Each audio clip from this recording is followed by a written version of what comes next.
Hello, in today's installment of the Interstate Studio Yearbook Wizard tutorial series, I'm going to step away from the Yearbook Wizard for a moment and go over the yearbook sales site that you can use to keep track of all your online sales, as well as anybody who comes into the office with an envelope and wants to buy a yearbook. So, if you've not already played with this is the yearbook sales site. You just go to ybsales.inter-state.com. Again, it's ybsales.inter-state.com. And you're going to log in with the initial username and password that was given to the yearbook advisor. Now, you may have made multiple users by now, but whoever was the initial person set up with the yearbook, that is whose username and password you are going to use. You just put in your username and your password, same as if you were using the web wizard, and hit login. Once you are in your sales site, you will see a list of all the students that are at your school, all the ones that are currently in the yearbook. Now, you will be able to add more, so if let's say somebody's new to the school and you have added them to the yearbook and they want to buy a book, you will be able to do it there. But for starters, you will have all the names of the original picture and the original retake picture dates. So all the names are right here, and to put in a sale, you're simply going to go ahead and click the edit button. You're going to find this person you want to work with. I mean, I'm the only name here right now, but you can search for a name if you had, Thomas or Smith or Steve or whatever. You can then filter it. You can find by last name, first name, by grade, by teacher. You can also sort this by going up and down by hitting these arrows. But once you've found the student that you want to work on, you go ahead and hit the edit button. You now will see my name right here. You can edit the name, but this would just be for receipt purposes. If you allow personalization, where we put the student's name on the cover of the book, you can go ahead and put in the name and how they want it to be on the cover. If it's Chris Woody, Christopher Woody.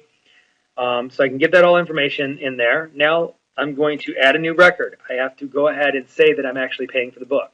Some schools have multiple choices. You could have a softcover, hardcover choice, where maybe the softcover is $16 and the hardcover book is $15. Maybe you're offering personalization, where you pay a couple extra dollars and the name of the child will actually go on the cover of the book. How many books are they buying? Are they buying one or two books?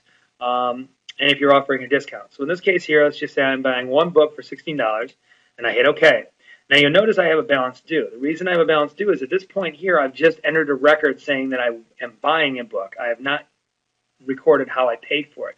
Maybe you're going to go ahead and let somebody put in a book order, but you're not going to take the full amount. Maybe you will allow them to put in just a partial amount. This is for you to be able to keep track of how much money you've already collected.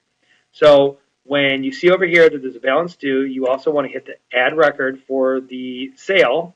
You're going to put in whether they paid cash or check, put in the check number if they pay with a check, and in this case here, let's say I pay in full, $16, and now you'll see I have nothing due. I can print a receipt, I can delete the order if I need to, or in this case I hit save.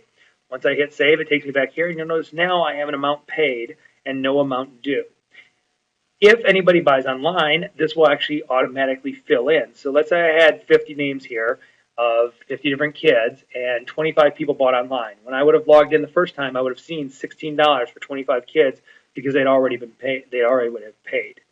So that's one way for you to see who paid online. You can also pull reports, and the reports will show you. You can pull a report of who bought, who didn't buy, who's paid online, and anytime you can find out all this information.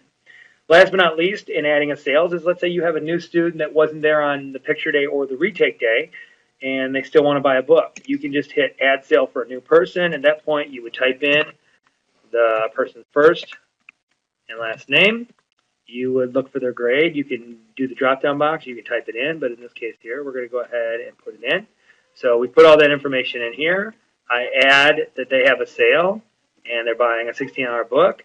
I add that they're paying with check number 1221, and they're paying $16.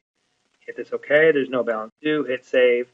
Now I'll have two orders right here. And again, if I pull reports up here, I can see those extra, those in there. So play with it. Push the other buttons, see what the reports are. But this is a great tool for you. You can pull a report showing of all the people who bought pictures or bought books, here I say. You can also pull a report of all the people who did not buy a book. So let's say you want to do some final marketing at the end of the year. You're just about to sell the books. are just about to put in your order, and you want to know all of your eighth graders who didn't buy books because you know the eighth graders are all going to come to you and say they want a book. You can pull a report of every eighth grader who did not buy a book, and you can go after them individually and say, hey, last chance, we're about to put in the order. Do you want one or not? This is just one more way for you to help your sales. But this will keep track of all of your online sales, as well as it's a great tool for you to do receipting, so you don't have to make your own Excel spreadsheets or whatnot. Again, it will put all this information in one place, and you will be able to pull a report of at any moment and see how many books you've sold. Again, if you have any questions or suggestions, please contact us.